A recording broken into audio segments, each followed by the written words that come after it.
Vemos na tela a arte de divulgação do evento, onde pode-se ler: Ministério da Cultura e Sesc apresentam Sempre um Papo São Paulo, ano 39. Maria Valéria Rezende e Silvio Meira falam sobre o tema Educação para um Futuro Sustentável. Mediação, Semaia Oliveira. Vemos também as fotos dos convidados e da mediadora.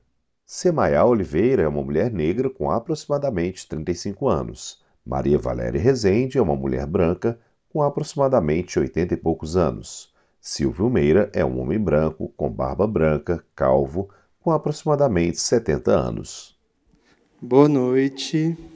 Sejam todas as pessoas bem-vindas ao palco do Sesc Pinheiros, do Teatro do Sesc Pinheiros. Eu sou o Rafa Munduruca, eu sou o técnico responsável pela área de literatura aqui na unidade. Eu já vou aproveitar e contar para vocês do próximo Sempre um Papo, que vai acontecer em setembro, no dia 9 de setembro, aqui nesse mesmo espaço, que vai ser um bate-papo sobre alimentação e sustentabilidade. E a gente vai receber a Neide Rigo, que é uma pesquisadora incrível sobre alimentos não convencionais. Ela tem um livro que chama Comida Comum, vai ser bem legal. E, junto com ela, a Fabiana Cosa vai conversar também sobre suas memórias relacionadas à alimentação, tá bom?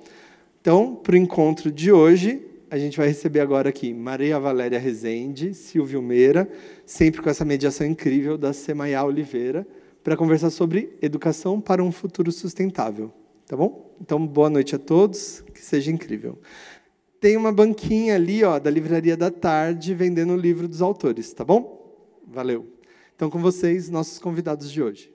Neste momento, Rafa Munduruca, programador do Sesc, deixa o palco, onde podemos ver 3 cadeiras e 2 mesas de apoio sobre uma pequena plataforma elevada.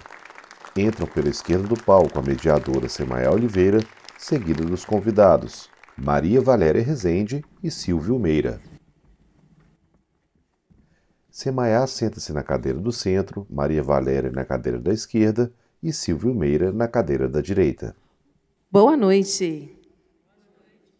É uma alegria estar aqui com vocês hoje, realizando mais um Sempre um Papo, que são essas conversas que a gente tem conseguido travar de um jeito encantador, delicado, mas também profundo e muito especial. E hoje, não diferente do que a gente teve nos últimos encontros, a gente tem 2 convidados especialíssimos. E a nossa conversa hoje, o nosso tema é Educação para um Futuro Sustentável. Então, eu vou começar apresentando cada um dos nossos convidados, para que eles possam saudar também todas e todos vocês que vieram aqui, nessa terça-feira friazinha de São Paulo, conversar e trocar com a gente. Aqui do meu lado direito, a gente tem a nossa querida especialista Maria Valéria Rezende, que nasceu em 1942, em Santos, de uma família de escritores e artistas santistas e mineiros, e vive na Paraíba desde 1976. E a gente está com 2 paraibanos hoje aqui na mesa, e a Maria Valéria já disse ali atrás que ela não troca a Paraíba dela por nada nesse mundo. Ela chegou a conhecer Paulo Freire aos 18 anos e, desde então, dedicou-se à educação popular em diferentes regiões do Brasil e no exterior.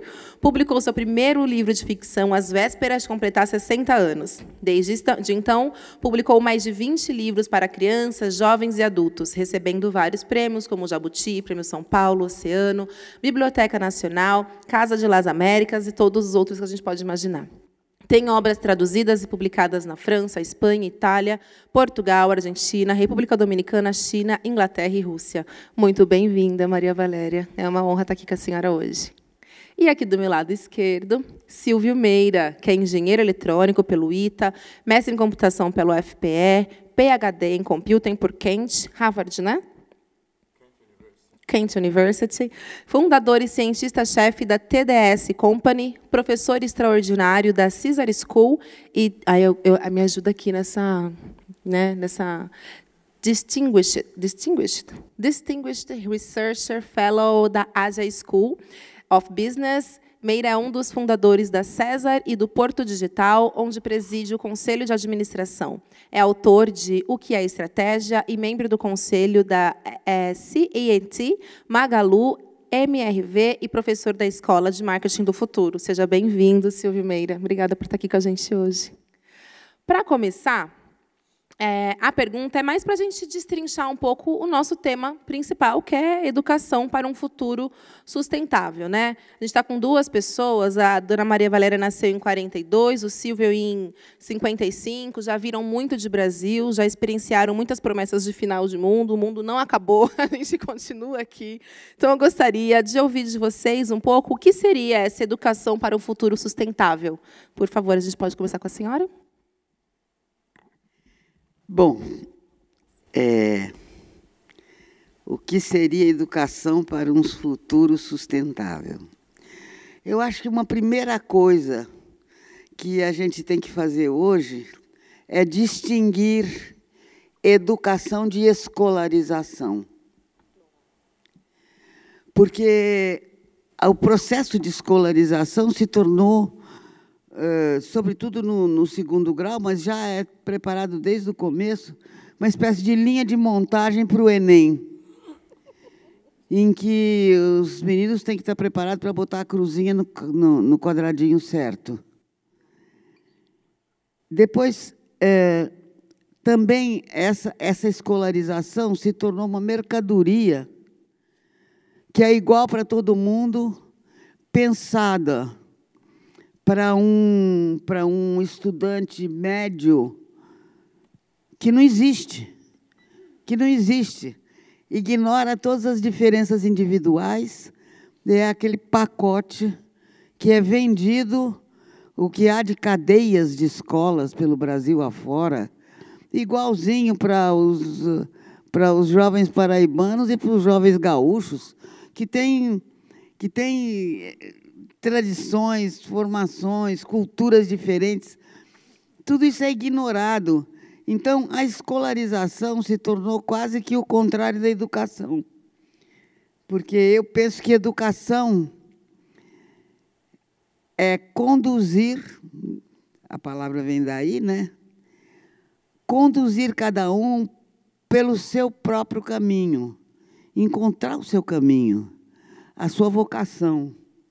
E eu estou convencida hoje que todos nós nascemos para ser artistas. Se a gente reparar bem, qualquer criança, assim que ela aprende a andar, os primeiros passos, bote música que ela vai dançar. É ou não é? Qualquer bebê, você acabou de dar uma mamadeira, deixou ele quietinho no berço, daí a pouquinho ele está cantando.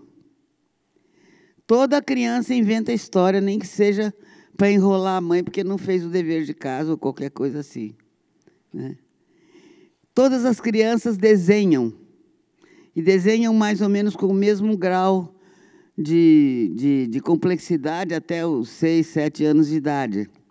Por aí vai. A gente pode...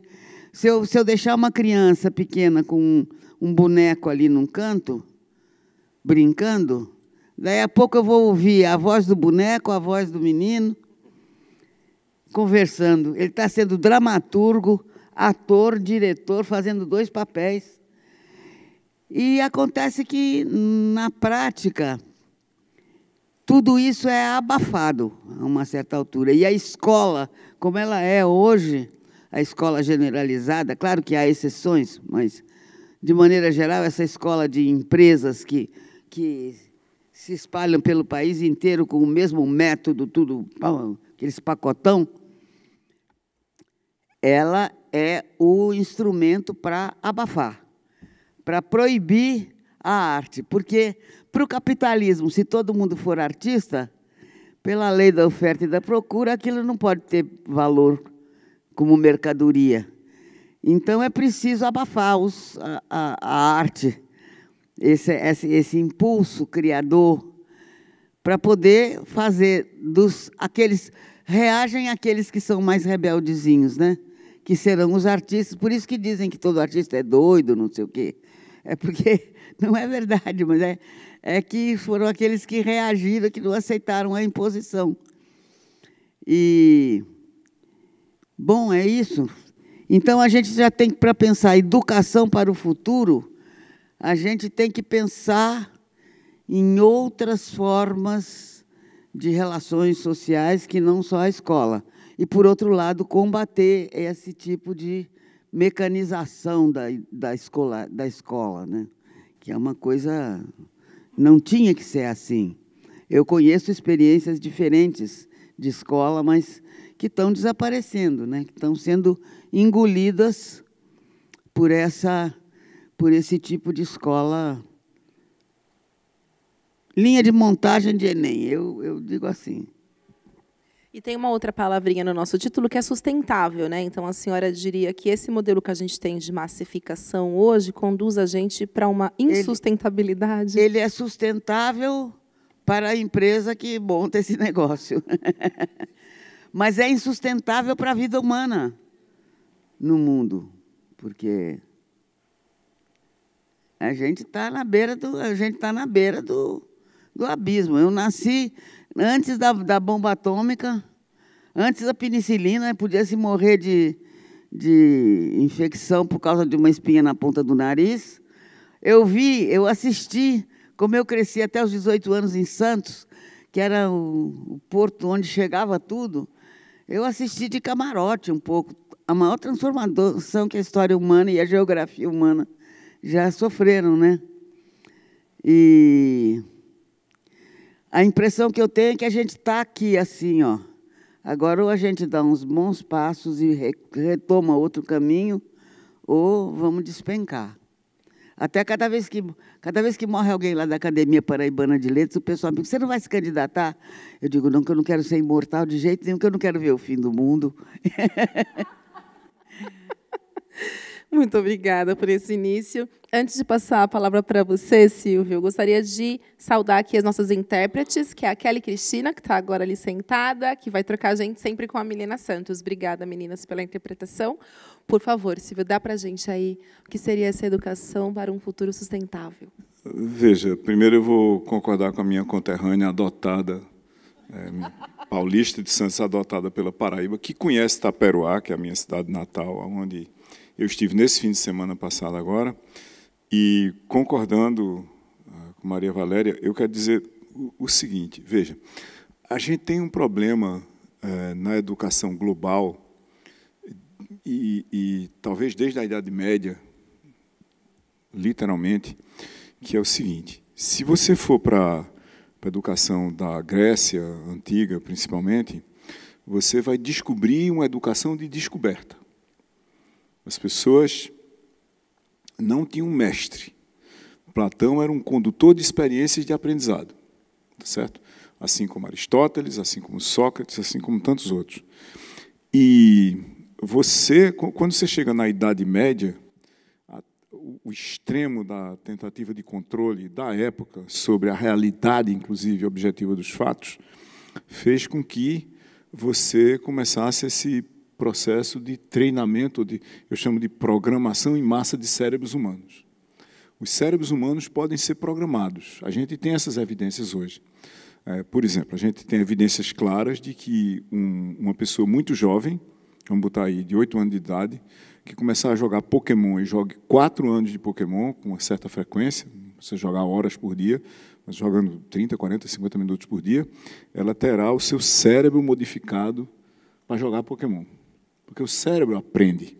Isso independente de você aprender. Os nossos reflexos condicionados, eu não sei quantos de vocês aqui dirigem, talvez todos, pelo menos alguns dirigem, né? Mas, vez por outra, a gente chega em casa e se pergunta, como é que eu cheguei aqui?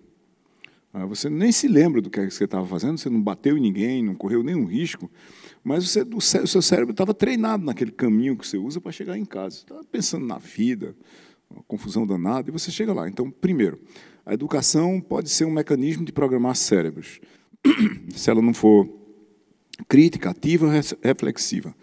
Mas ela pode, esse mecanismo de programar cérebros, ele tem objetivos. No caso da Idade Média, era você fazer com que a comunidade de aprendizes entendesse exatamente quais eram as regras do jogo.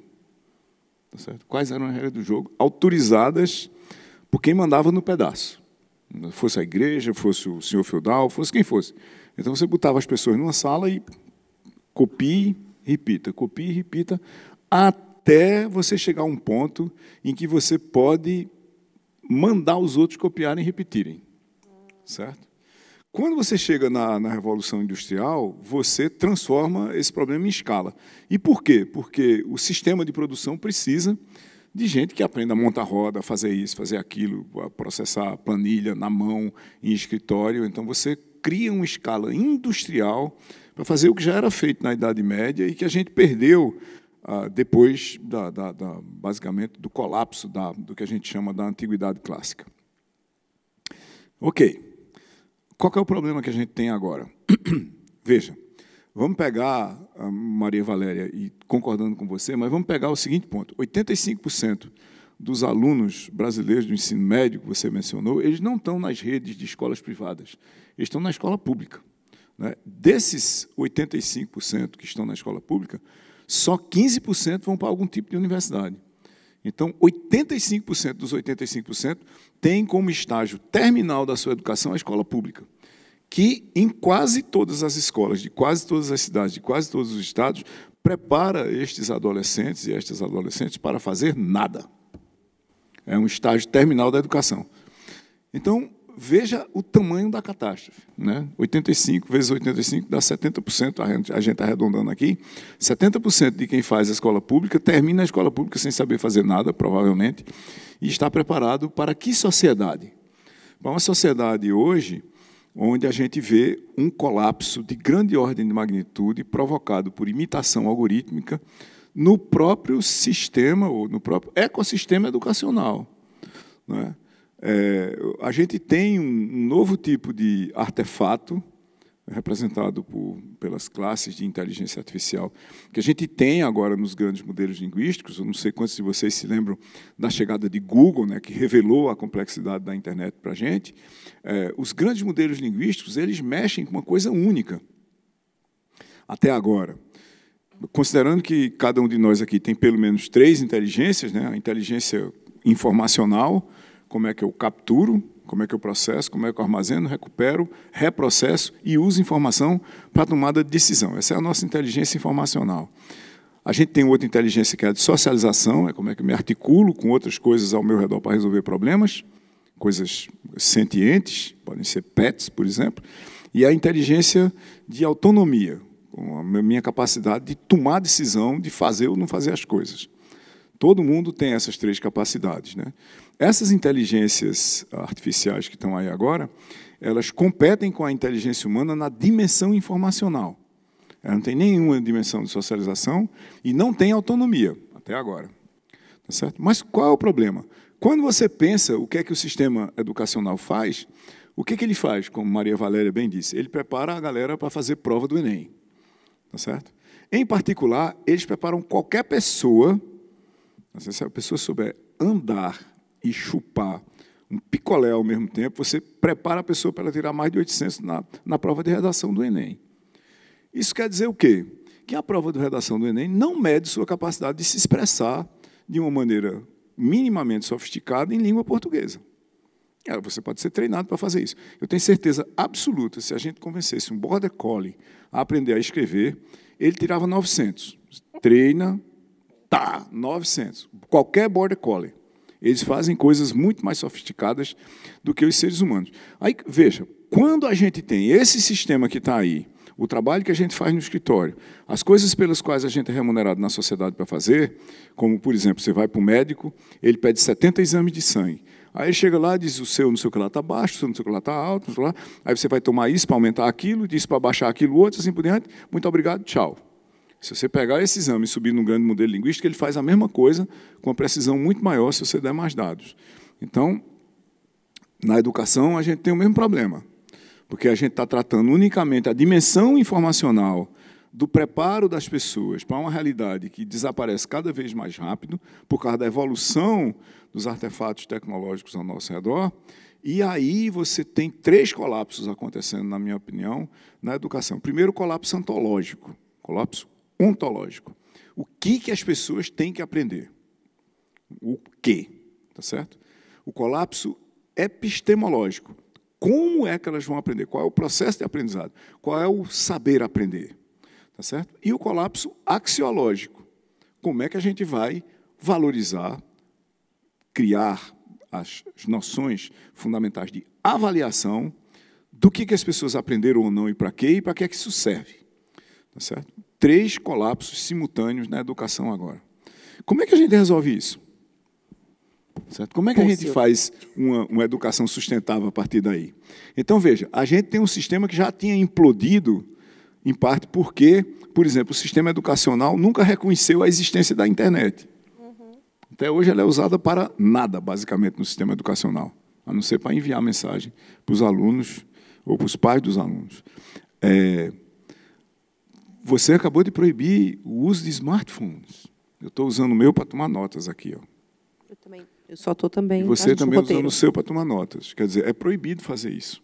É mais ou menos como você chegar, assim, tipo a lá Sócrates, na escola e dizer, não pode mais escrever e ler, tem que ser oral. Sócrates era contra a escrita, só por acaso. Então, a gente vai pegar os artefatos, 92% dos brasileiros acima de 10 anos de idade têm um smartphone e uma conta de dados. Aí você diz, ó, vocês não podem usar a realidade para aprender. As pessoas vão aprender o quê? O que é de sustentável no processo educacional atual? Sustentável no sentido das pessoas levarem para frente. Eu acho que é muito pouca coisa. E eu acho que os professores podiam fazer muito mais coisas, mas a gente tem que mudar o que eles fazem. Tem um colapso em como ensinar, em como medir o que foi aprendido. Eu acho que tem um colapso definitivo no processo que a gente chama de ensino. Isso acabou há muito tempo. A gente tem que transformar num processo de aprendizagem. Isso é muito difícil de fazer, porque já dizia um presidente americano que a coisa mais difícil que tem de você mudar é uma escola. Até um cemitério é mais fácil de mudar de lugar, porque os defuntos não reclamam. Mas se você tentar mudar uma escola, é complicado. Nossa, você trouxe tantos pontos, Silvio, né?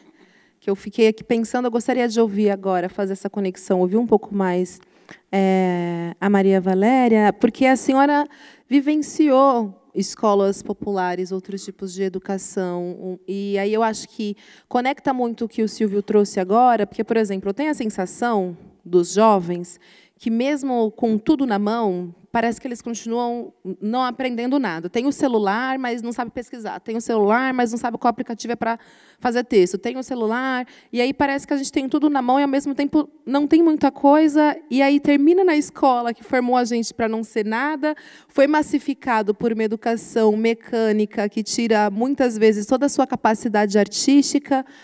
Qual é a educação que a senhora ainda acredita que é possível, a utopia que a gente estava falando ali nos bastidores, que a senhora acha que é possível a gente ainda aplicar? Olha, eu tenho encontrado dispersas pela minha Paraíba fora, pela vizinhança, algumas escolas que saem completamente dessa encruzilhada. Porque muitas vezes me convidam, porque os alunos leram meus livros e fizeram algum trabalho, produziram coisas em cima desse livro. Aí me chamam lá. E aí eu vou lá e fico encantada. Porque eu já vi... Mas aí isso depende muito de você ter um corpo docente que, por casualidade ou não sei, se reuniu ali e tem uma visão muito mais aberta e mais ampla. E eu sempre me chamam muito para fazer atividade nas escolas. E o que eu faço, eu nunca faço palestra, nunca despejo coisa em cima. O que eu faço é bolar exercícios de desafio. Uma das coisas que eu faço sempre é pegar e escrever pegar um conto, às vezes um conto meu que já está escrito, mas que não foi publicado.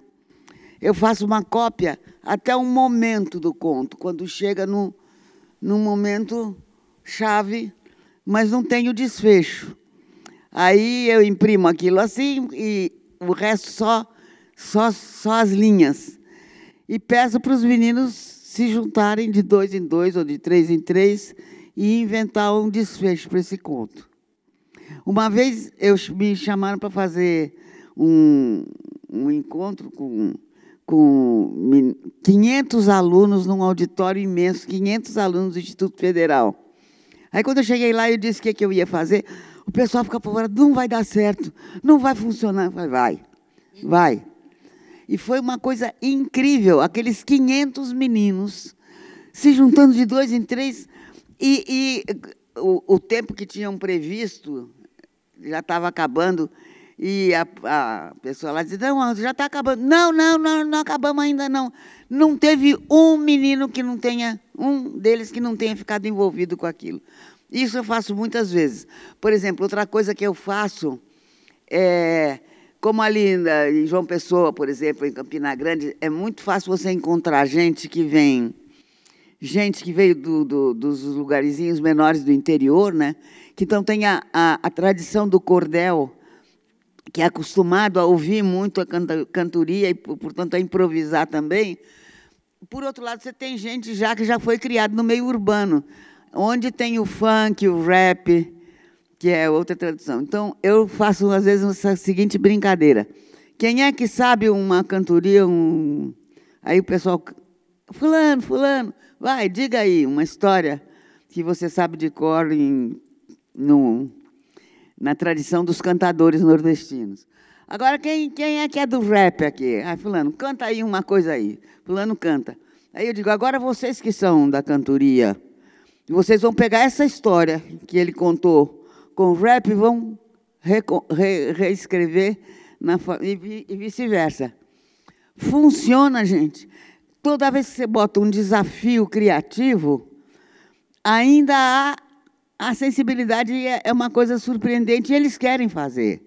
Então, eu acho que tem... Eu sempre digo isso. Antigamente havia uma expressão francesa que era pas de nouvelle, bonne nouvelle. Se não tem notícia, é boa notícia. Porque quem está longe, se tiver tudo bem, deixa por isso mesmo. Porque o meio de comunicação que tinha era o telegrama. Agora, se alguém ficar doente, morrer, aí passa o telegrama. Então, se não tem notícia nenhuma, é boa notícia. Hoje, eu acho que os grandes meios de comunicação inverteram essa coisa. Boa notícia não é notícia. Bonne nouvelle, pas de nouvelle. Pas de nouvelle, bonne nouvelle.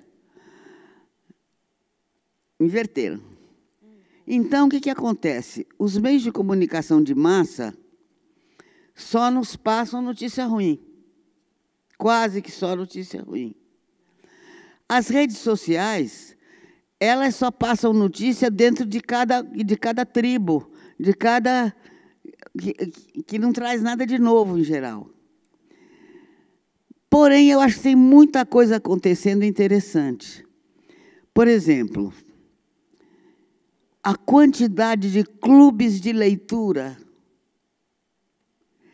Nós, por exemplo, lá na Paraíba, a gente tem o Clube do Conto, que tem 20 anos de existência, tem 45 membros.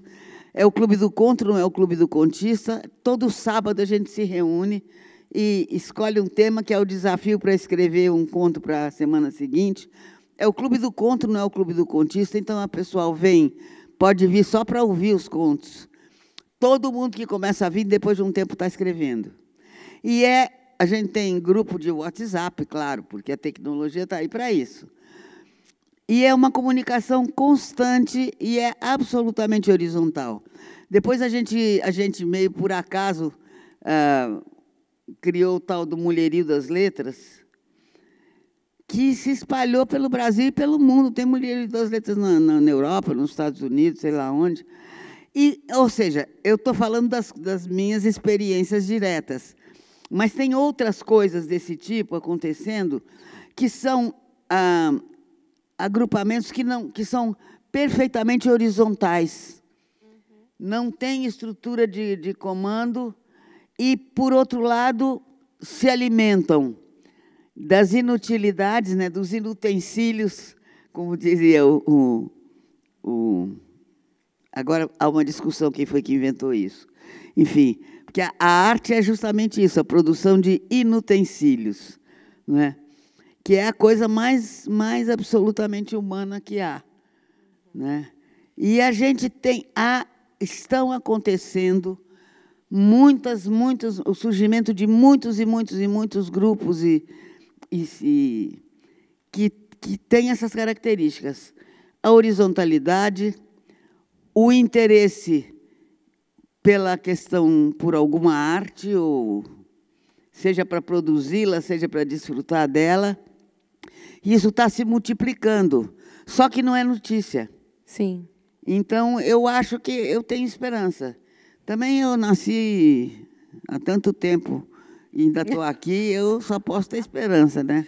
Porque... E eu gostaria, uma esperança, assim, de quem está vivendo, experienciando e conversando com a senhora ali nos bastidores. A senhora disse também quanto a tecnologia é importante. Antes de eu jogar de novo a bola para o Silvio, como a senhora observa esse avanço tecnológico? Porque eu quero jogar uma bola ainda contigo sobre a inteligência artificial.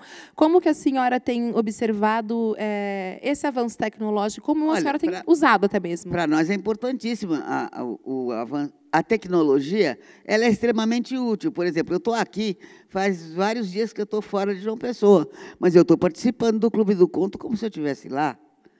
Eu estava andando pelo Brasil afora, mas eu me comunico com a mulherada toda do Mulherio das Letras de todo canto. Por exemplo, uma coisa que eu estava notando, como que isso pode ser muito importante. A gente criou o Mulherio das Letras na Flip de 2016, porque nós notávamos que pelo menos 2/3 do público que estava lá eram mulheres. E nas mesas, quando muito, tinha uma. Aí a gente começou a discutir, mas por que será isso? É porque não tem mesmo escritora bastante no Brasil, são poucas, mulher não escreve, Aí a gente criou um grupo através de grupo de... Como é que a gente ia saber quantas escritoras há no Brasil? Aí nós fizemos um grupo de WhatsApp, um grupo de Facebook fechado. E cada uma, chegando na sua terra, ia convidando as outras que conhecia. Em 3 meses, a gente tinha 5.000 mulheres. Ou seja, a tecnologia nos serviu para descobrir quem éramos, onde estávamos. E isso se espalhou de uma tal maneira que eu estou chegando da Flip ontem, né? E era impressionante. As mulheres estavam ocupando quase todos os espaços. Mais mulheres do que homens. Por quê? Porque a gente conseguiu, porque as mulheres se juntaram e começaram a discutir. E nenhuma mulher mais acredita que ela não pode escrever porque é mulher. Acabou. Maravilhosa. Acabou. Então, foi o uso da tecnologia como ferramenta para a gente, mas você tem que ter um objetivo que vai além, né? E a gente está usando a tecnologia, não a tecnologia nos usando. Eu tenho brincado, às vezes, eu andei brincando com a inteligência artificial, com o ChatGPT. Por exemplo, eu começo a contar, eu digo assim, complete o conto que começa assim. A capivara abriu as asas e veio planando suavemente das nuvens, até tocar com a ponta da asa no galho mais alto do pé de abóbora. Tudo absurdo, capivara, não vou... Aí, continue esse conto. Aí diz, então, a capivara... Ele continua. A capivara desceu pelo pé de abóbora, chegou no chão e encontrou um tatu. E os dois logo ficaram amigos. E começaram a caminhar juntos por toda a floresta, não sei o que lá, uma besteirada assim, uma coisinha... E ficaram amigos, e depois foram de todos os outros animais que eles iam encontrando, foram ficando amigos. Moral da história, aquela historinha de ensinar coisa para criança. Aí eu fiz um outro que era o elefante, eu fiz vários, 3, 4 ou 5 continhos, assim, que o começo era uma coisa absurda, e com bicho sempre. E ele voltava e exatamente... Ele completava todas as histórias exatamente da mesma maneira. Ou seja, não tem perigo que não vai me abafar por enquanto. Né? Não tenho medo nenhum. Eu acho que eu ainda sou mais espertinha, mais criativa, mais divertida do que as máquinas, né? Muito bom. Esse ponto é perfeito para eu conectar contigo. Eu li um artigo seu que já faz um tempinho, se não me engano, ele já abriu, o Cisne Vermelho, certo? Que você traz ali várias profissões que estão em riscos. E aí, para mim, a educação, ela é um jeito, e aí totalmente de acordo com o que a Maria Valéria trouxe, e você também, que educa a gente para fazer aquilo que a gente veio para fazer nesse mundo, talvez, né? Mostra o caminho para a gente fazer aquilo que a gente quer fazer nesse mundo. E aí, como você bem trouxe, hoje a educação que a gente tem prepara a gente para talvez absolutamente nada e a gente fica abafado. E aí tem o lance da inteligência artificial, que ainda não substitui Maria Valéria e uma série de outros artistas, mas que substitui muitas profissões. Até que ponto você acha que o Brasil está preparado e o que a gente precisa, de fato, olhar com atenção, sabe, nessa virada? Porque, às vezes, fica parecendo, e depois eu vou trazer vocês mais para esse lance do futuro, fica parecendo que é uma coisa que está muito lá na frente, mas não, né? Veja, bora lá. O ponto fundamental dessa história de você ter sistemas de informação, ou, se você quiser chamar, você chama de inteligências artificiais, que na realidade não são, tá certo? São, de fato, imitações algorítmicas, ou seja, processos escritos em software, em código que roda no computador, para imitar a nossa capacidade de processamento de informação. Não tem nada de empatia, não tem inteligência. E eu vou discordar de Maria Valéria. Tem criatividade, Maria Valéria. Depois a gente pode discutir essa parte. É só a gente saber como mobilizar o modelo, criar os espaços apropriados. Mas isso é outra conversa. Tudo que for uma atividade humana, que for o que a gente chama de cognitivo, repetitivo, de tratamento de informação, está em risco. Literalmente tudo. Começa por onde? Tem um paper de pesquisadores da Microsoft que foi publicado há menos de um mês, onde eles analisam 200 mil conversações de pessoas de múltiplas profissões.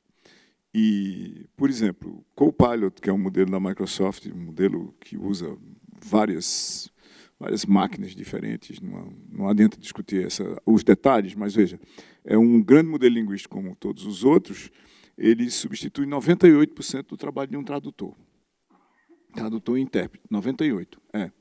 Então, o que dá para a gente pensar, por exemplo? Veja, o que dá para a gente pensar que tem consequências não triviais, inclusive cognitivas pessoais para cada um de nós, que é o seguinte: dá para você imaginar que, a alguma hora no futuro próximo, você vai ter, aspas, um artefato qualquer. Eu não gosto de incorporar os artefatos em nada, porque a gente pensa que vai ser uma coisa e acaba sendo outra completamente diferente, tá certo? Mas se você quiser personificar, incorporar o artefato em alguma coisa hoje, imagine um fone de ouvido que tem um microfone, que todo mundo já tem um por aí, que você fala numa língua, a pessoa que está na frente tem um desses fones, ouve na língua dela ou na língua que quiser, mas eu quero ouvir no original que esse cara está falando. Eu sei falar persa, e eu quero conversar com ele em persa. Mas se a pessoa falar, por exemplo, Swahili, ela vai dizer lá, fale para mim na minha língua. Aí vai falar para você na sua língua, na voz da pessoa que está falando. Não é uma voz sintética. Captura a voz, traduz, na realidade interpreta, aí não é tradução, é intérprete, e lhe entrega a voz lá. E você vai para frente e para trás. O que você já tem hoje, tá certo? De uma forma limitada, mais útil, você já tem hoje sistemas que permitem que 20 pessoas, que falam 20 línguas diferentes, conversem no mesmo ambiente, cada um ouvindo na sua língua e falando na sua língua. E está tudo certo. Isso aí a gente não está mais nem discutindo se dá para fazer, tá certo?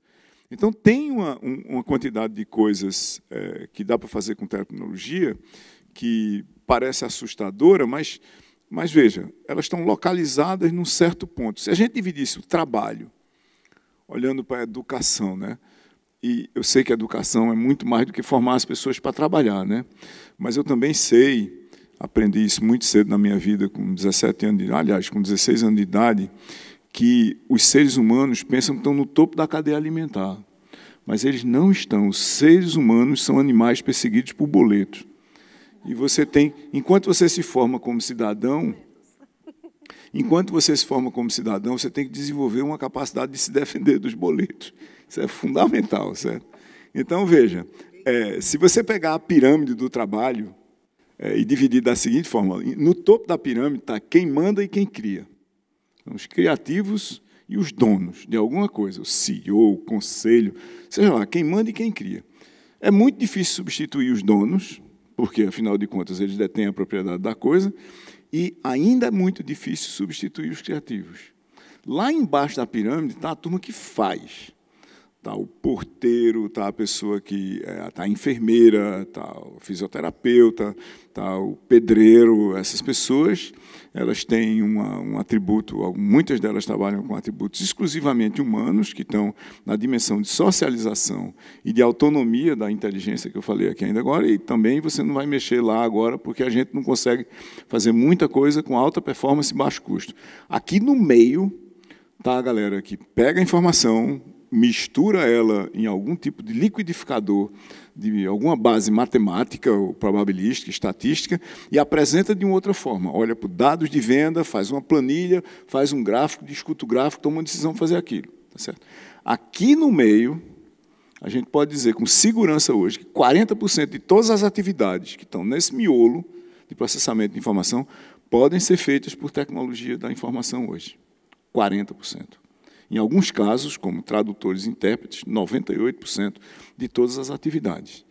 Tá certo? O impacto que isso vai ter no trabalho e, consequentemente, na sociedade é nada menos do que monumental. Tá certo? Você tem, se você olhar para os dados históricos, não tem nenhuma sociedade que se mantenha harmônica e equilibrada com 25% de desemprego entre os jovens. Você acabou o seu último nível de formação, você não tem o que fazer com ele. Certo? Por que eu estou dizendo isso? O Dario Amodei deu recentemente uma entrevista dizendo que, no caso dos Estados Unidos, Dario Amodei é o CEO, um dos criadores e o CEO de uma máquina linguística chamada Claude. Ele deu uma entrevista dizendo que 50% de todos os postos de trabalho de entrada nos escritórios dos Estados Unidos, ou seja, esse povo que manipula informação aqui, serão eliminados até 2030. 50% em 5 anos. Isso pode ser apocalíptico. Né? A gente pode dizer, não, vamos descartar esse cara temporariamente. Mas imagine que não seja 50% e seja 10%. Se você descartar esses 10%, você cria 10% de desemprego estrutural de quem está saindo, por exemplo, do seu último nível de formação. Para um país que tem 4%, 5% de desemprego, isso é uma catástrofe. Isso vai gerar um nível de insatisfação social que você vai ter que ter políticas públicas de grande porte, longo alcance e longo prazo para compensar. E não tem nenhum país do mundo preparado para isso hoje. Tá certo? E não é por falta de aviso. Mas veja, inteligência artificial não chegou no planeta hoje. Um tipo de inteligência diferente do que a gente tem agora, ali por 2012, ela já fazia análise de imagem de radiografia e tomografia com a mesma performance de seres humanos altamente elaborados. Ou seja, médicos com muita experiência em imagem começaram a ser comparados com sistemas de avaliação e diagnóstico de imagem em 2012. Em 2015, empatou. Depois de 2015, passou e não teve mais volta, ninguém nunca mais olhou para trás. E quando você olha para essa história de transformações e para a história dos cisnes vermelhos, que você falou alguma hora, é o seguinte: o que é um cisne vermelho? Um cisne vermelho é um fenômeno que é hiperconectado, ele acontece em múltiplos lugares e mercados ao mesmo tempo, ele é síncrono ou quase, ele acontece ao mesmo tempo para todo mundo, tá certo? Ele é paradoxalmente invisível, ele está lá, mas eu não quero ver. Certo? Porque, se eu ver, eu vou ter que mudar a minha forma de interpretar o mundo e de fazer as coisas. Eu vou ter que mudar o que eu sei para continuar competindo. Isso é a pior coisa para o ser humano. Tá certo? As pessoas... mudar. Principalmente, você fazer o seguinte: você estudar durante 20 anos, sair do seu último grau de formação e, de repente, você descobrir que 10 anos do seu estudo não serve para nada, você tem que continuar estudando. Tá certo? Mas tem 2 outros fatores. Os cisnes vermelhos são paradigmaticamente transformadores, você vai mudar as bases do conhecimento que você precisa para fazer outro tipo de trabalho, não é o que você fazia, porque ele vai provavelmente ser consumido pelo fenômeno, e eles são irreversíveis, é diferente de Covid-19. Se tivesse Covid-19 não tivesse sido revertido, a gente não estava aqui hoje. Tá certo?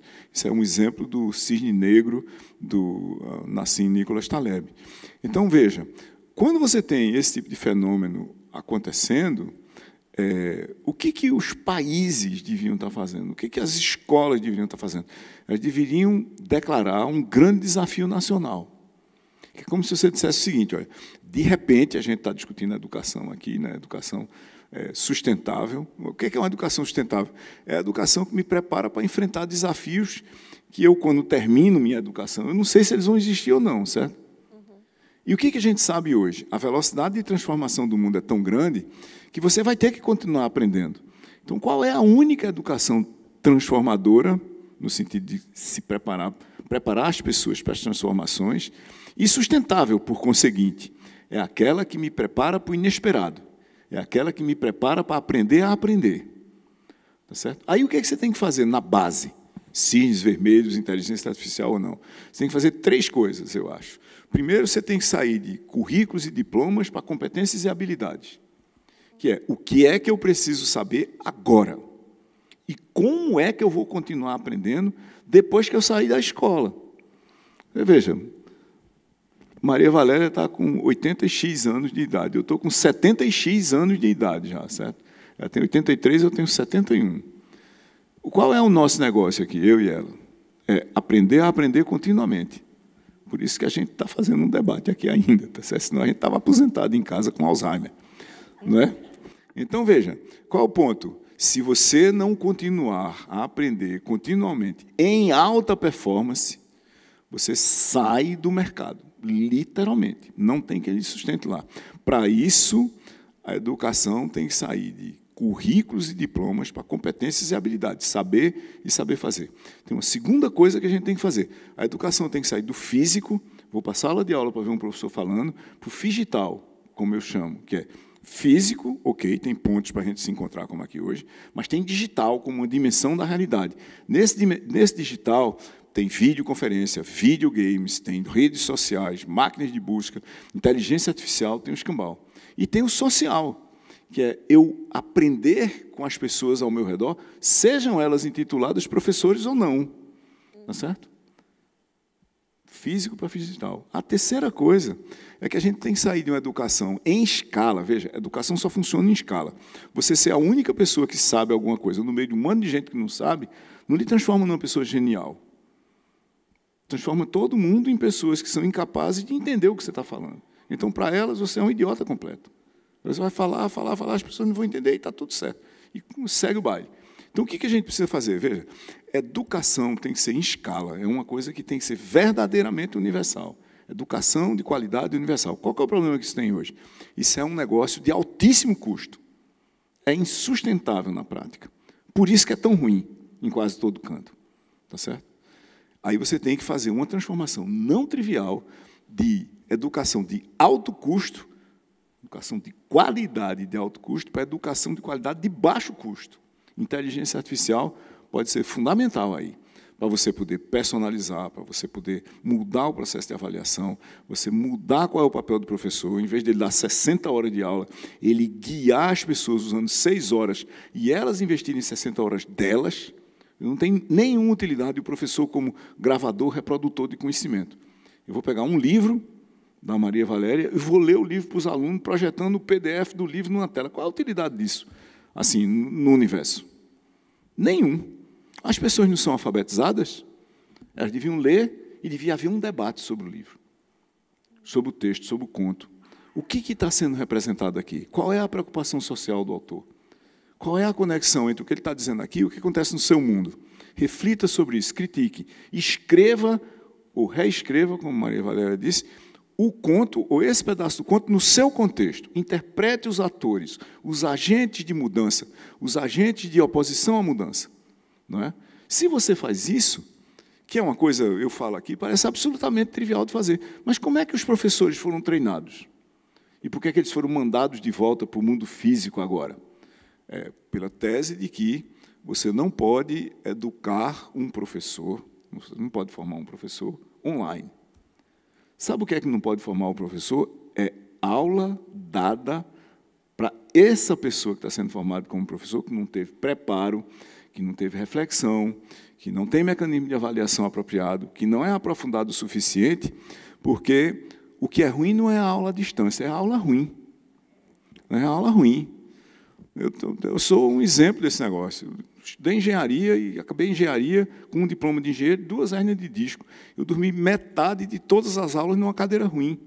Depois eu virei membro do Comitê de Planejamento Estratégico da Escola de Engenharia, onde me formei, e 30 anos depois era do mesmo jeito. Minha primeira recomendação foi: ou mudam o processo, ou melhoram as cadeiras. Pelo amor Os de alunos Deus. estão saindo daqui tudinho deformado. Porque você chega lá e o professor se orgulhava, na minha época, de estar usando os mesmos slides de 20 anos atrás. Meu Deus. Quer dizer, nada mudou. Eu estou fazendo o quê aqui? Eu podia ir capinar mato, então, em Itaperoá.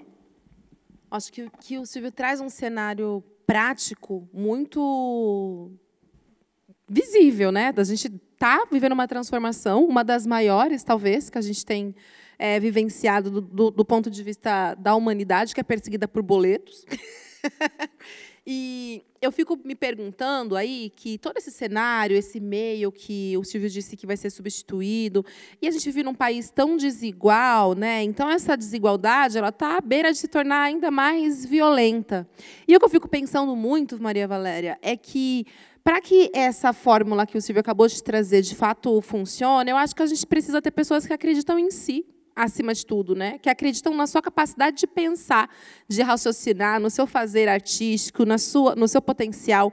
E aí eu gostaria que a senhora trouxesse um pouco mais o valor da utopia para que a gente possa atravessar esse processo. Porque a senhora foi educadora popular, educadora durante grande parte da sua vida e disse que nunca quis ser escritora, né? Se tornou escritora porque a senhora quis provar para sua avó que ia colocar no livro mais ou menos por aí. Mas eu vi uma entrevista da senhora em que a senhora disse que, em um dado momento, a senhora percebeu que a literatura era a continuação do seu trabalho como educadora popular. Né? Então, qual a importância de, num mundo que precisa se reorganizar, olhando para todas essas ferramentas, a gente precisa alimentar nas pessoas o desejo de acreditar em si, numa utopia, seja ela qual for? Olha, eu acho que a utopia não adianta uma pessoa ter sua utopia. A utopia só poderá ter alguma função se ela for coletiva, quanto mais coletiva ela for. Porque a gente está sempre criando utopias individualistas, né? Que pode ser arrumar um emprego melhor, ter uma casa num bairro melhor, né? Essas coisas. Mas eu tenho minha utopia, claro, assim, que é facílima, é simplíssima. Os robôs vão fazer todo o trabalho chato e repetitivo. Nós vamos todos ser artistas, né? Vamos trabalhar um dia por semana dentro daquela cabinezinha no computador controlando o robô, e o resto do tempo vamos ser todos artistas. O produto artístico não será mercadoria, será trocado assim. Uma maravilha, eu não vou chegar lá. É muito fácil fazer utopia assim. O problema é que quais são os passos para chegar lá, né? E aí é que hoje o que eu tenho encontrado de mais efetivo é justamente a criação de comunidades quase sempre motivadas por alguma atividade artística. Por exemplo, a maioria das que eu participo são grupos de escritores ou de leitores, porque a leitura coletiva, quer dizer, todo mundo lê o mesmo livro, depois comenta, cada um lê o livro de outra maneira, e isso vai alargando a visão que a gente tem da própria literatura e do mundo também, porque a literatura que presta é aquela que nos faz ver mais um aspecto do mundo e dos outros, né? Que a gente só vê, cada um de nós vê uma visão muito parcial da realidade, né? Qualquer cachorro ouve som que a gente não ouve. Qualquer gato enxerga de noite no escuro que a gente não enxerga. Qualquer morcego tem um sonar que faz ele a voar no meio da escuridão sem bater com a cara na... Nós temos 5 sentidos muito limitados. E cada um de nós vê o mundo de uma maneira. Então, a literatura ela nos ajuda a ir completando a nossa visão do mundo, na medida em que, eu sempre digo, e cada leitor lê de uma maneira. Cada obra de arte ela é vista de uma maneira diferente pelo outro. Então, a troca em torno disso também é uma coisa que nos faz crescer. A minha utopia é feita dessas coisas. E eu, quando eu apostei nesse tipo de coisa, deu certo. Então, pronto, eu continuo mais ou menos por aí, né? Aí eu acho que há maneiras de se fazer, e eu tenho a esperança, eu sou muito otimista, né? De que há mais do que o que a gente pensa desse tipo de atividade. Senão a gente já tinha se acabado, viu? Senão a gente já tinha se acabado, porque o mundo anda ruim. Agora, eu acho também que tem um texto que eu escrevi aí para acho que foi aquele jornal O Cândido, em que eu dizia assim, que eu acho que há uma pequena porcentagem da humanidade que tem uma coisa que eu chamei de síndrome do vazio interior, que é uma pequena porcentagem de gente, que eu não sei se é genético ou se é do seu desenvolvimento nos primeiros anos da sua vida, que olha para dentro de si e não vê nada de valor. Então, para se sentir existente, precisa ser delineado pelo olhar dos outros. E isso significa que tem que ter uma embalagem. Mas, como esse vazio é profundo, ele nunca fica satisfeito. Então, essas pessoas têm que acumular. Porque uma coisa que eu jamais consegui entender é para que uma pessoa queria ser muito rica. Que não serve para nada. Porque, por mais rico que eu seja, eu não consigo comer mais que 6 boas refeições por dia. Mesmo que coma a comida mais cara que há, que é, sei lá, o caviar do Mar Cáspio, ninguém aguenta comer só caviar do Mar Cáspio a vida toda. A gente tem hora que a gente quer uma farofinha né? Não, quer dizer, o que você pode desfrutar efetivamente da riqueza é muito resumir, é muito pouco. É muito pouco. Então, o que essa gente, que loucura é essa de ter que acumular, né? Só que aí eu disse, bom, mas tem alguma esperança? A minha esperança é o seguinte, é que essa gente, eles vencem muitas vezes no imediato, porque eles usam armas que as pessoas normais não usam, que é a calúnia, a traição, a maldade. Então, eles não têm amigos, eles só têm cúmplices. E como eles não estão nunca contentes, porque o vazio interior permanece, eles querem subir cada vez mais, e nas estruturas sociais que são piramidais. Mas quanto mais alto na pirâmide, menos lugar tem, né? Então, no processo da subida, eles começam a derrubar seus cúmplices. E eu escrevi isso em 2020. E depois eu comecei a ver isso, a derrubada acontecendo, né? Agora aqui o Musk que nos diga, né?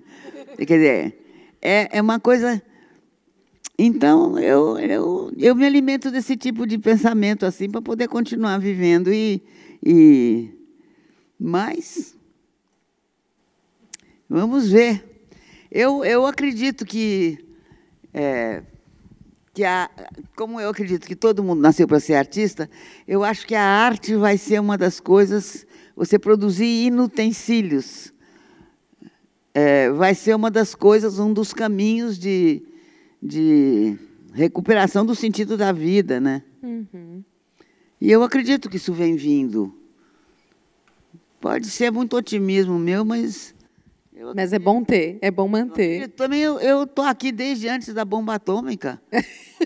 Antes da penicilina, eu já vi o mundo se acabar várias vezes. Eu me lembro muito bem o dia que meu pai era médico, médico de antigamente, trabalhava 24 horas por dia, só chegava em casa de noite. Um dia o papai chegou cedo, no meio do dia, assim, papai chegou em casa correndo, todo mundo para dentro, todo.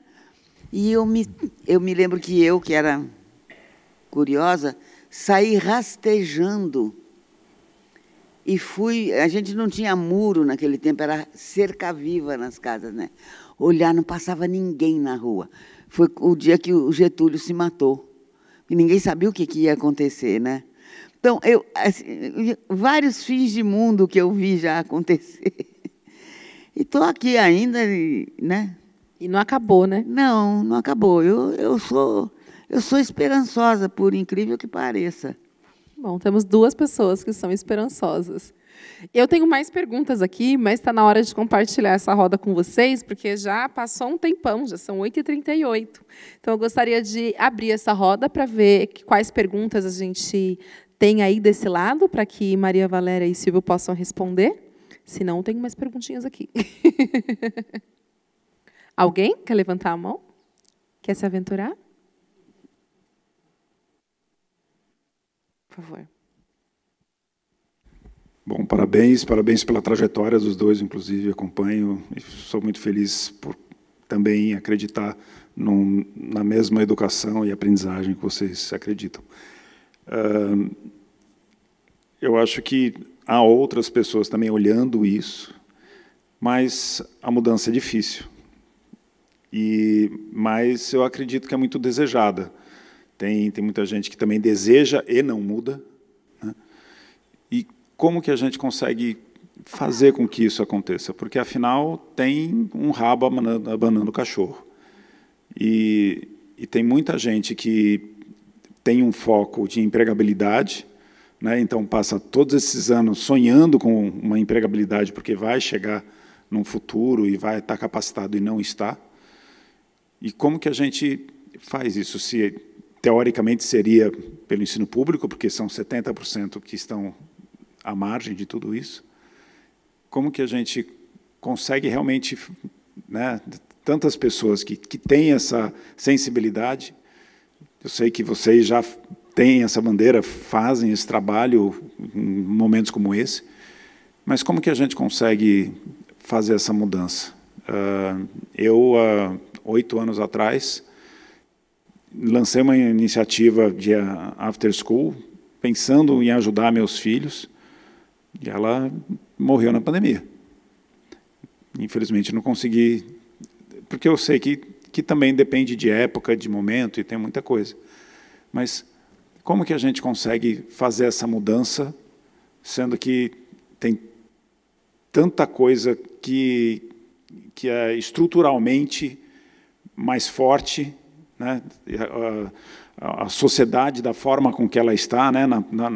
Como que a gente tem que guardar as crianças na escola enquanto está trabalhando, e como que tem todo esse processo, já essa estrutura já montada para esse formato.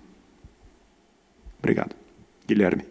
Guilherme é um homem branco com aproximadamente 50 e poucos anos. Veja, no meio de todo o caos, eu tenho uma máxima de vida, e ela é simples da gente expressar e dificílima da gente realizar, como quase tudo que parece simples. É o seguinte: a solução de curto prazo para qualquer problema de grande porte é educação no longo prazo. Certo? Não tem nenhuma outra solução, para o que você quiser. Então, a Maria Valéria falou, por exemplo, do caos nas redes sociais. Como é que os melhores lugares onde isso é mais equilibrado, não completamente equilibrado, trataram o problema, ensinando, assim que as crianças se alfabetizam, o que é crítica de mídia em rede. Como é que você aprende a duvidar objetivamente? Não é a dúvida cínica, é a dúvida objetiva sobre o que é que está sendo apresentado para você. Se eu não aprender a refletir sobre a realidade ao meu redor, eu não vou para lugar nenhum. Muito bem. De onde vem isso? Na minha formação. Eu sou engenheiro, eu tenho um mestrado em computação e um doutorado em computação. Então, como é que eu estou metido em ler Platão, por exemplo? É porque eu acho que isso é essencial. E eu tive a sorte de ter um conjunto de professores que olhava para a gente quando o tecnosolucionismo não estava na moda, porque o que Maria Valéria disse ali ainda agora é que você tem um conjunto de pessoas hoje na sociedade, investidores, empreendedores, agentes de políticas públicas e reguladores, e assim por diante, que acreditam que a gente vai resolver os problemas da humanidade usando tecnologia sem refletir sobre o resto. E a gente não vai. Tá certo? Da onde vem o não vai tão forte? Vem de uma proposta criativa e construtiva que eu acho que foi primeiro articulada de uma forma maravilhosa por um professor inglês chamado C.P. Snow, numa Ready Lecture, em 1959. O nome da aula dele, que está consagrado num texto, é The Two Cultures. E o que era que ele dizia? Ele dizia o seguinte, que o avanço tecnológico da Revolução Industrial, acelerado por 2 guerras mundiais, tinha criado 2 culturas, tinha separado o entendimento de mundo na ciência, que era como ele chamava na época, né? Na ciência que estava lá criando artefatos novos e mudando, intervindo na realidade, mudando o mundo ao nosso redor cada vez mais rapidamente, e as humanidades, ou as artes, tá certo? Cuja, vamos dizer assim, educação, preparação, reflexão, vinha sendo cada vez mais sistematicamente abandonada. Ou seja, a gente estava começando a mudar a realidade sem preparar a humanidade para a mudança da realidade. Certo? Na minha opinião, eu acho que tem uma evolução disso que C.P. Snow disse em 1959, que eu articulei mais ou menos ali por 1985, que é o seguinte, não são 2 culturas, são 3 culturas. Ciência, como física e matemática, é uma espécie de um domínio da verdade. Você tenta descobrir o tempo todo por que as coisas são como são. As coisas no sentido das leis da natureza ou da matemática, assim por diante. Então, isso é uma visão de mundo. É como modelar o mundo em equações, se você quiser. Tá certo? Aí você tem as engenharias. As engenharias são um domínio de intervenção no mundo. Eu olho para o mundo, vou lá e mudo um pedaço dele. Mesmo que eu não tenha certeza se as teorias das ciências garantem que aquilo vai funcionar. Na minha área, por exemplo, assim, quase ninguém nunca prova que um programa de computador é correto. Por isso que um sistema financeiro de um banco, por exemplo, é invadido. Tá certo? A gente testa, faz um monte de testes, parece que está legal, vamos botar no ar. Aí encontra um furo aqui, conserta o furo abre mais 2, e por aí você vai, uma espécie de uma gambiarra evoluindo mais ou menos lentamente, dando conta daquela categoria de problemas, porque engenharia é o domínio da intervenção construtiva. Eu vou mudar o mundo. E artes e humanas são o domínio da reflexão. Quais são as consequências? Com o que é que a gente deveria estar preocupado? Se você cria redes sociais e você vê o que é que vai acontecer, você devia pensar em regulação? Se você cria inteligências artificiais e põe esses sistemas, por exemplo, para eles tomarem decisões sobre o que é que uma criança aprende ou não aprende, agora está na hora do seu filho aprender isso aqui. Tá certo? Qual é o grau de transparência que eu tenho sobre isso? Qual é o grau de explicabilidade, por que é que está fazendo isso do jeito que está fazendo, e qual é o grau de reversibilidade que eu vou ter sobre isso. Tá certo? Então, a gente não pode pegar e pura e simplesmente e olhar para um viés tecnológico e dizer a gente vai resolver a educação assim. Por quê? As pessoas têm que aprender as fundações, elas têm que aprender as intervenções e elas têm que aprender a refletir. Se faltar qualquer um desses 3 componentes, você vai formar gente que só entende de um pedaço do mundo. E é isso que a gente tem hoje na formação, por exemplo, dos professores. Então, se você quiser resolver a educação, não é que você vai ter que formar professores enciclopédicos. Não tem, talvez a última pessoa que tenha sabido de tudo tenha sido Leibniz, no século XVII, na Alemanha. Tá certo? Lá para cá não apareceu mais ninguém. Mas não é você, aspas, saber de tudo. Se você é de intervenção, você tem que estar suficiente informado sobre reflexões, para que você olhe para a intervenção que você vai fazer onde você é especialista e você consiga dizer, tem consequências nisso aqui. Eu vou causar, por exemplo, uma crise climática queimando petróleo. Eu tenho que saber o que vou causar, para eu saber como é que eu vou mitigar.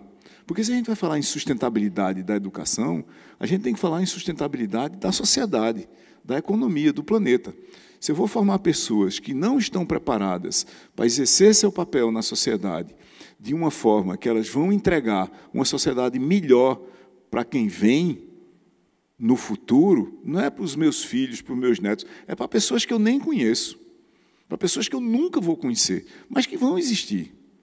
Até, enfim, o Sol ficar grande o suficiente e a Terra entrar em colapso. Mas daqui para lá são bilhões de anos. Quantos seres humanos eu vou prejudicar no futuro com a minha incompetência de reflexão, por exemplo, fazendo intervenções tecnosolucionistas que vão impactar o futuro, sabe-se lá de quantos milhões, de bilhões de pessoas. Esse é o problema que a educação tem que resolver. É como é que a gente sabe quais são as leis da natureza, dos sistemas, da matemática, assim por diante, como é que a gente é preparado para intervir na realidade, porque intervir iremos, da natureza humana, mas, ao mesmo tempo, como é que a gente vai ler um texto da Maria Valéria e vai dizer, eu não devia ter feito aquilo, eu vou ter que refazer, eu vou ter que repensar o como fazer na próxima vez que eu fizer. Se a educação não cuidar disso, não é nem educação, quanto mais sustentável. A senhora quer comentar alguma coisa ou a gente pode ir? Estou de pleno acordo. É isso mesmo. A gente tem mais alguma pergunta? Tem uma aqui. Serão 3, então. Certo? Alguém que levantou a mão. Tá. Aqui. Qual que é a primeira?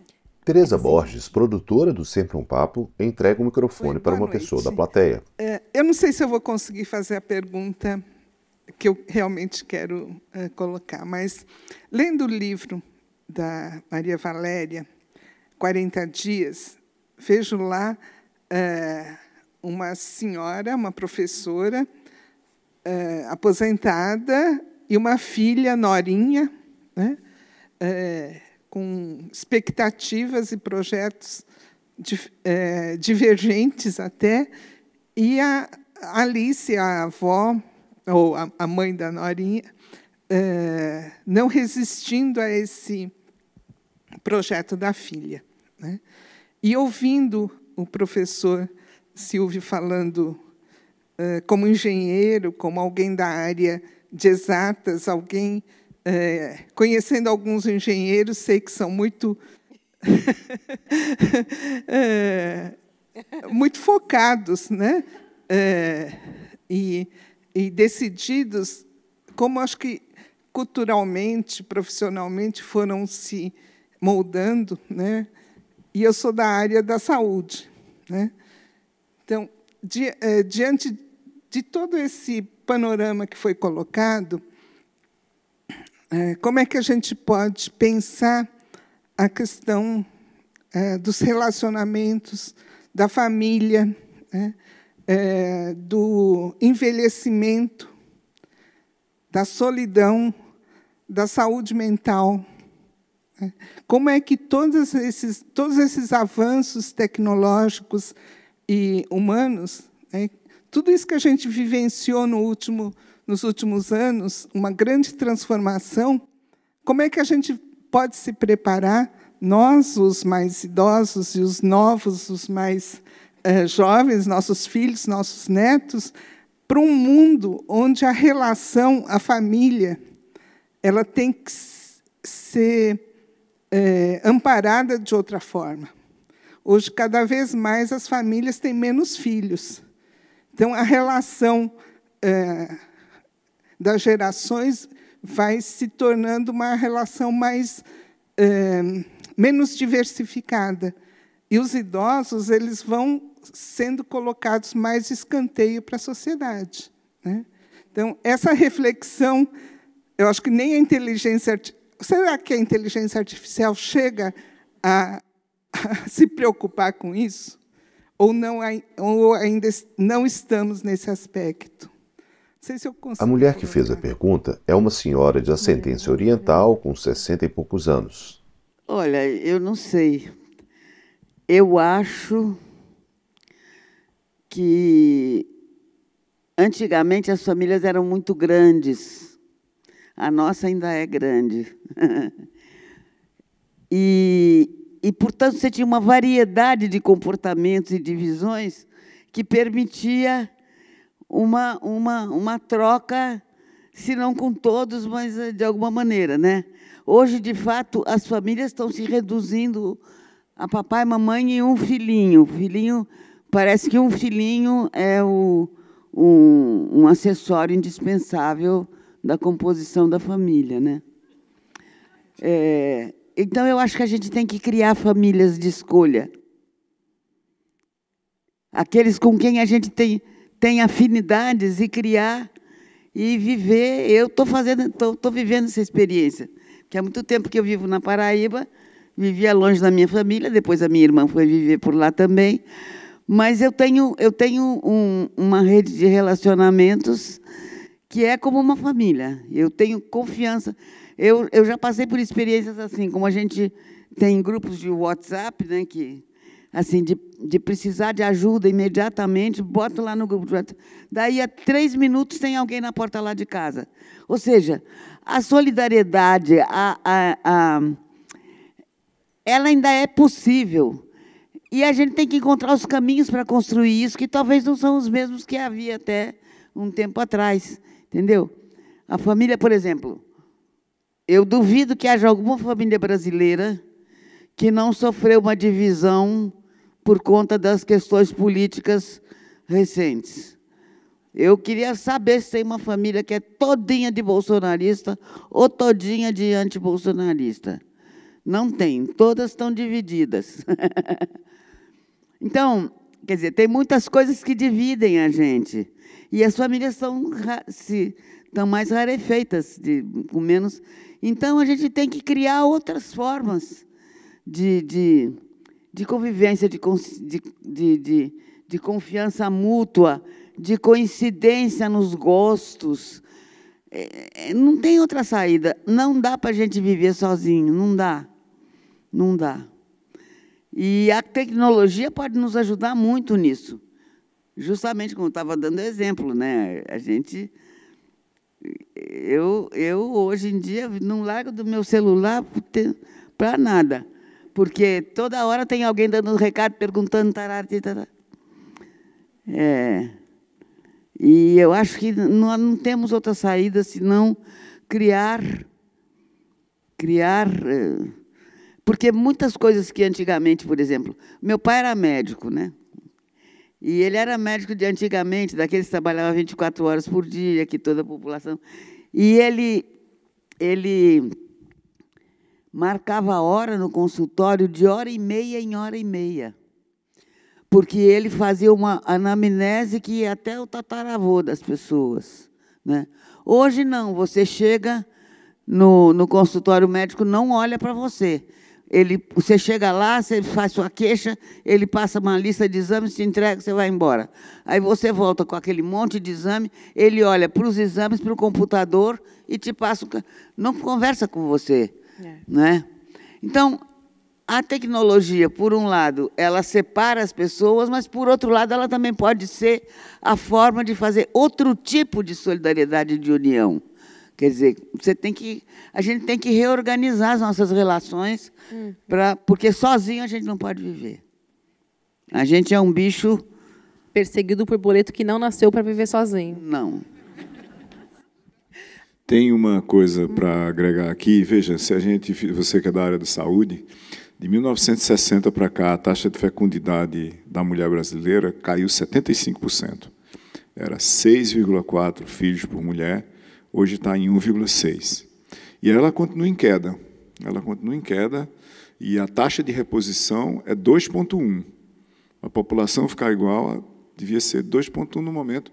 Não tem nada que vá levar de volta para 2,1. Então, tem 2 cenários do IBGE para 2100. Se ficar mais ou menos equilibrada como está, a gente vai ter uns 160 milhões de habitantes, ou seja, 60 milhões a menos do que hoje. Se continuar caindo como está caindo, a gente vai ter cerca de 100 milhões de habitantes, ou seja, vão desaparecer 120 milhões de brasileiros equivalentes da população em 2100. E essa é a norma no mundo. O mundo que se desenvolveu, principalmente o mundo que criou oportunidades para as mulheres, mas, ao mesmo tempo, não criou a infraestrutura de suporte para as mulheres terem filhos na escola desde 3, 6 meses de idade, experimenta isso em absolutamente todo canto. E eu não vejo retorno para essa coisa. Mas eu vejo, como Maria Valéria vê, e nós somos incrivelmente coincidentes aqui, acho porque ela primeiro adotou a Paraíba, eu me sinto família dela, e vice-versa, talvez. Nós adotamos pessoas. Não é? Eu tenho pessoas do meu circuito de relações que são muito mais próximos do que muitos membros da família com os quais eu convivo há 70 anos. Então, essa dinâmica gregária da natureza humana, eu acho que permite uma coisa ainda mais interessante, a gente escolher qual é a família que a gente quer, usando de novo as crises de divisão política nas famílias genéticas que a gente tem, né? A gente chegar a escolher, por exemplo, o Carlos, que está ali, parte da minha família, né?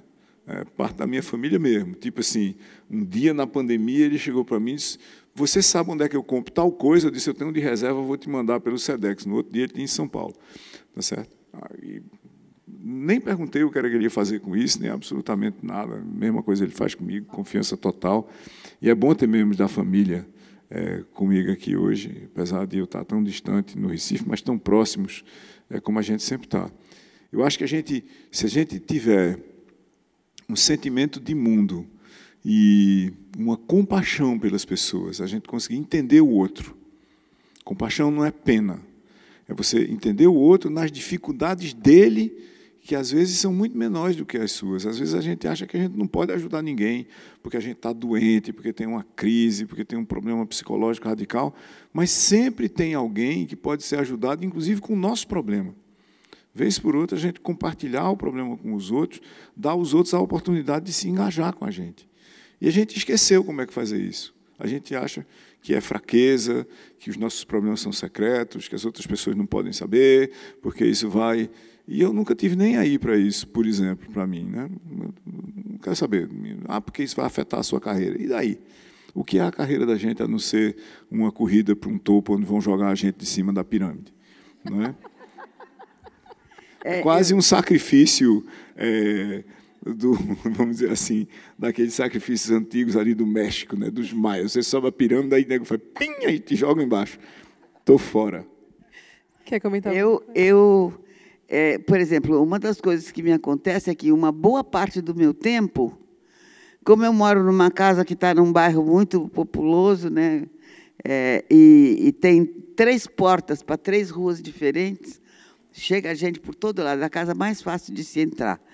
Então, uma boa parte do meu tempo, eu estou sentada e tem algum amigo, alguma amiga que vem, posso passar por aí? Senta e fala. E eu não digo nada. Eu fico ouvindo e digo,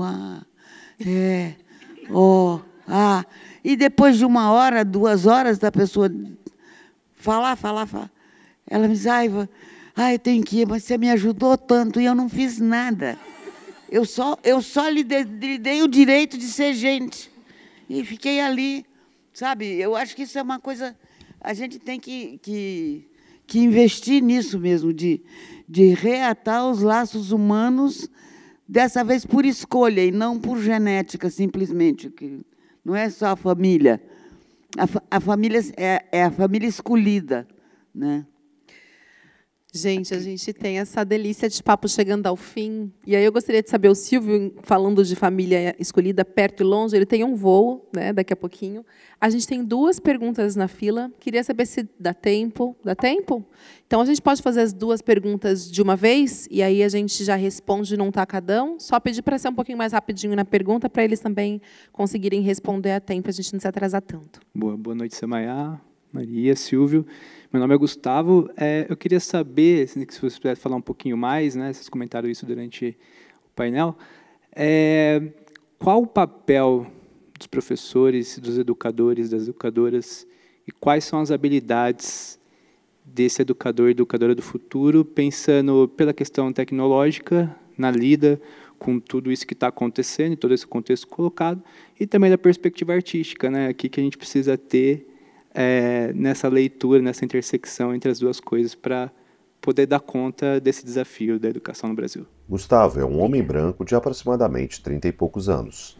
Boa noite. A minha pergunta é rapidinho, na verdade, é só sobre a questão da utopia.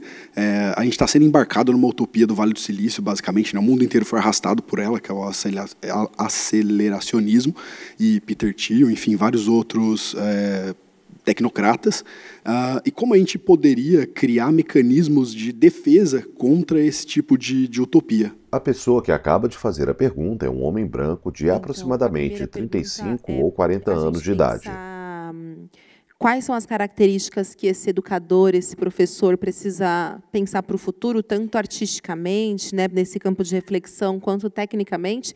E a outra pergunta é como a gente consegue superar uma utopia que tem sido massificada para a gente, né, que é esse Vale do Silício norte-americano, né, que parece que é a única possível. Como é que a gente faz para, de repente, criar uma outra narrativa para ir ao contrário a essa imposição? São essas duas perguntas. A senhora quer começar? Semaia repetiu as perguntas, pois Maria Valéria não havia escutado Olha, bem. eu acho que o educador, sempre achei, é aquele que tem como primeira e principal ferramenta de trabalho a pergunta. A pergunta e o acompanhamento do outro na busca da resposta. E não o produto pronto para despejar em cima do outro. Então, o bom educador é aquele que está sempre se reeducando também. Não sei se isso responde a alguma coisa. E a segunda coisa que era? Como a gente faz para criar uma alternativa a essa utopia mais massificada e dita como a salvadora do Vale do Silício? Também, eu acho que também é ouvindo quais os desejos de cada um, as suas carências, e reunindo aqueles que têm as mesmas carências para procurar junto. Eu não vejo outra coisa. Eu acho que isso é a minha experiência e ela funciona. Pelo menos para mim tem funcionado muito bem. Qual é o Vale do Silício de cada um? A casa da Maria Valéria é um Vale do Silício. Veja, sobre os professores, o primeiro problema que a gente tem que fazer é fazer uma destransformação. A gente transformou educação na burocracia do aprendizado. É aula, aula, aula, prova, prova, prova, aula, aula, aula, prova, prova, prova. Repita o que eu estou dizendo. Eu acho que a única saída para a educação realmente que prepare as pessoas para o futuro é fazer com que as pessoas aprendam a pensar criticamente sobre tudo. Sobre matemática, sobre física, sobre arte, sobre música, sobre construção civil, sobre tecnologia e assim por diante. Tem fundamentos, tá certo? Veja, você pode estruturar tudo que se faz em computação hoje ao redor de 3 eixos básicos. Um tem 2 teóricos, o outro tem 1 teórico, o outro tem 1 teórico. Você não precisa aprender muita coisa.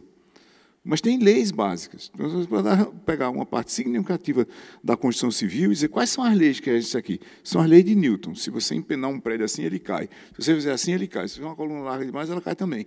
Então, tem coisas fundamentais para aprender. Não é assim, vamos aprender todas as ciências naturais. Mas você tem que aprender as coisas básicas. Você não pode desconsiderar certas leis. Por exemplo, é um absurdo você fazer uma pessoa sair do ensino médio sem entender qual é a lei da oferta e da demanda na economia. Tá certo? Sem, por exemplo, saber qual é a lei geral de efeito de rede nas plataformas sociais. Qual é o efeito que isso causa? Entendeu? Porque a pessoa não saberá pensar criticamente sobre as plataformas sociais se ela não entender que tem uma lei por baixo que faz aquilo acontecer. Tá certo? Em humanas, por exemplo, e eu estou saindo dos professores para conectar com a segunda pergunta, veja, tem um texto fundamental para a gente entender a tirania de um filósofo francês chamado La Boétie, que é dos anos 1500, onde ele diz basicamente o seguinte: só há tiranos porque as pessoas concordam com eles. E os tiranos só caem depois que a vasta maioria das pessoas não concordam mais com eles. Tá certo? Isso é desde Dionísio de Siracusa, em 380 a.C. Na hora que as pessoas olham assim e dizem, pô, mas isso aqui é uma tirania. E isso acontece criando uma massa crítica suficiente. Há muita gente acreditar que é uma tirania, e o tirano cai. Trump está no lugar que está, porque tem gente suficiente, inclusive na oposição de lá, que acha que ele é melhor do que um eventual democrata que estaria no lugar dele. Tá certo? E aí a gente vai, quer dizer, veja, esse é o papel do professor. Se o professor não preparar as pessoas para pensarem criticamente sobre as dimensões da realidade, seja das ciências exatas, da engenharia e das humanidades, ele não está exercendo o papel de professor, a escola não está exercendo o papel dela de preparar as pessoas para o futuro. Tá certo? As pessoas, às vezes, por outra, eu estou no debate de educação, as pessoas perguntam, se a gente for trabalhar só 3 dias por semana, o que é que a gente vai fazer com os outros 2? Eu digo, olha, vê só, isso nunca aconteceu na história da humanidade. Certo? Se você for trabalhar só 3 dias por semana, você vai ter que estudar os outros 4, para continuar tendo a opção de continuar trabalhando os outros 3 dias. Quem é professor mesmo, os professores que eu conheço que são professores, trabalham os 7 dias por semana e nunca tiraram férias. Porque você sempre tem um problema sobre o qual você está pensando. Tá certo? Tem professores, eu conheço vários, e eu conheço um em particular, que durante 30 anos ele deu a mesma aula de abertura do ano letivo da escola onde ele era diretor. 30 anos, a mesma aula. E um dia o melhor aluno dele chegou para ele, eu conheço o melhor aluno dele também, chegou para ele e perguntou, por que o senhor dá a mesma aula há 30 anos? Eu disse, eu estou tentando aperfeiçoá-la. Tenho tido progressos pequenos, mas consideráveis. 30 anos, mesmo aula. Vou fazer aqui. Pam, pam, pam, pam. Eu aprendi algumas coisas com esses caras e eu estou fazendo algumas coisas que eu estou fazendo há 25 anos. Eu descobri isso há 25 anos. Eu pego um negócio e digo, eu já fiz isso, mas eu vou fazer de novo só para ver se fica um pouquinho melhor. Veja, isso é um professor por natureza. O professor por natureza é o cara que faz o seguinte, os meus alunos foram muito bem no semestre passado, mas será que eles podiam ir melhor? E para eles irem melhor, o que é que eu tenho que fazer? A mais ou a menos? Ou diferente? Ou não fazer de jeito nenhum? O que acontece se eu não fizer nada? O professor é um laboratório de si mesmo. Não é? E ele tem que se considerar como tal, com método, não é um laboratório aleatório. Isso leva a gente para a sua pergunta. Veja, como as pessoas, e aí os governos que são feitos de pessoas, os ambientes regulatórios, a justiça e o sistema de representação democrática na Câmara e no Senado, em 99% dos países do mundo, e dentro desses lugares, em 99% das pessoas que estão lá, não entendem quais são as leis do digital, a gente demora muito tempo a perceber o que é que está acontecendo. E, de uma certa forma, aquela outra coisa que eu disse antes, não adianta uma pessoa saber alguma coisa se as outras pessoas não sabem os mesmos fundamentos para entender o que a pessoa está falando.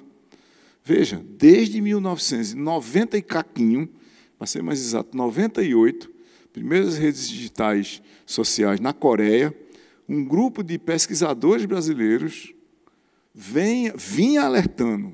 Nós estamos falando há 27 anos. Isso aqui precisa de regulação. Precisa responsabilizar as plataformas, mas não de qualquer jeito. Se tem uma veja qual é a diferença, para ver como é complicado falar de regulação aqui. Vamos imaginar Facebook original em 2007.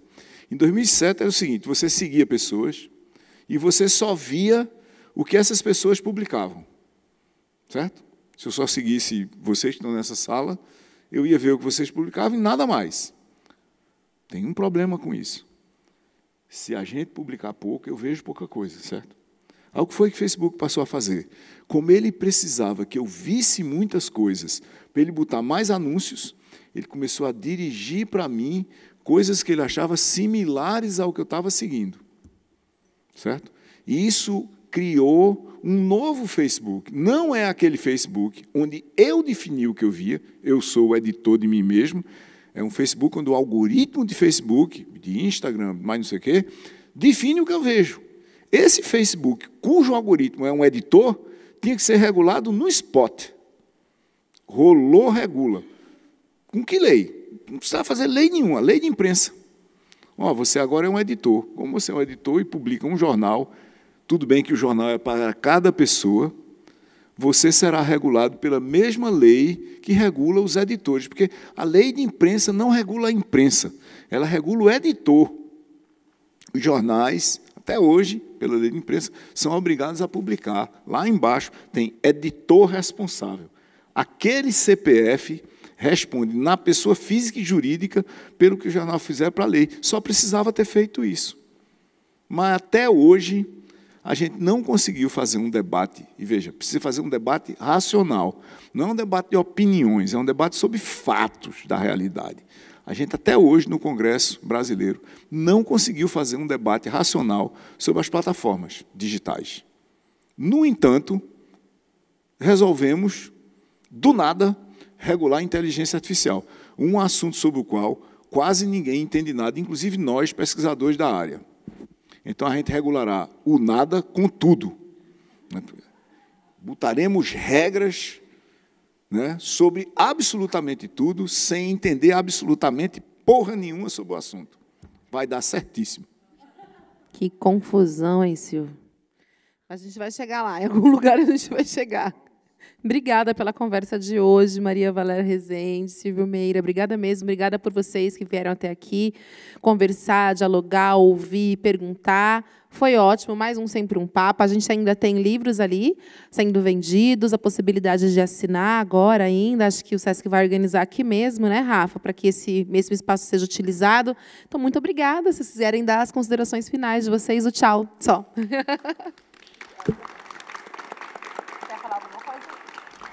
Eu só quero agradecer a todo mundo a paciência de ouvir a gente, né? Que é uma coisa... Muito obrigada de acharem que vale a pena ouvir a gente.